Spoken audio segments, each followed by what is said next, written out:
Lafim-baovao hafa tanteraka, maro ireo orinasa malagasy no manao fifanaraha-piaramiasa amin'ny orinasa vahiny, ny orinasa hafa ihany koa misy eto an-toerana. Tsy ekena ny tsy fanarahan-dalàna eo amin'izany sehatra izany, hoy ny ministry ny indostria sy ny fampiroboroboana ny sehatra tsy miankina Andriamatoa Girivo Randrenarisoa, na orinasa malagasy na orinasa vahiny dia hiaran'ny sasy avokoa rehefa tsy mifanaraka amin'ny fifanarahana izay napetraka. Ny akom-baovao ary.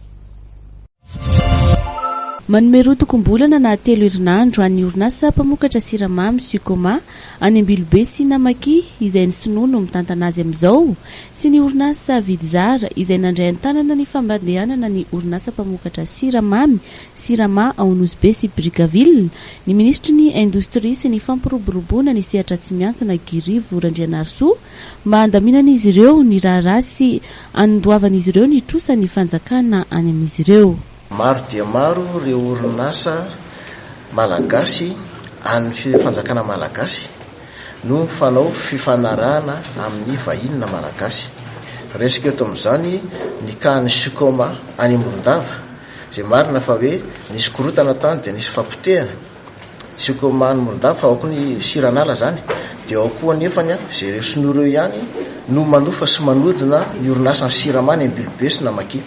Orinasa roa samy hafa zany raha ny tena marina izy io, nefany dia tsy alohan'ny zareo intsony ny fa ny any Ambilobe sy Namaki satria milazy vapotika ny tany Morondava ka tokony hanaovana investissement any zany izy io. Orinasa roa samy hafa io vola tsy miditra amin'ny kitapom-bola mpanjakana zany, tsy miditra amin'ny sirama, tsy azontsika ekena fa rehefa tsy ampidiriny le vola makaty amintsika dia tokony efa namboariny ny tany Morondava izay efa mitetina 20 millions de dollars amin'izao tsika amin'ity zao niofany tsy nalohany, nefa ny any Morondava tsy mihetsika. Fantatsika tsara ny fahorian'ny any Morondava ny poniny eny amin'ny tsy fisian'ilay orinasa mihodina, ary fantatsika tsara ny volongatry ny atao hoe asan-dahalo sy ny asa maloto any amin'ny faritry mena be iny amin'izao tsika amin'teny zao. Iroso amin'ny fanakatonana ny orinasa ny ministera raha toa ka misy ny tsy fanajanany lalàna. Na orinasa vahiny na orinasa malagasy rehefa tsy manaja fifanarahana fitondram-panjakana, tsy mametraka ny zoan'ny malagasy satria ny malagasy ny orinasa ireny dia miala ka mena fehiperitra izy ireny. Roa tokom-bolana arabe indrindra anao ny tokony atao rehetra, fa raha zany dia ho avy ny ministera ny indostria ary anakatony anajana ny fifanarahana ary tady orinasa hafa afana miara-miasa.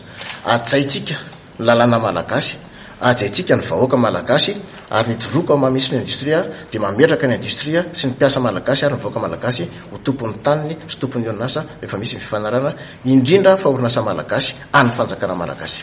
Entitra araka izany ny ministra mikasika ny fanaran-dalàna ataon'ny orinasa malagasy na ny orinasa vahiny.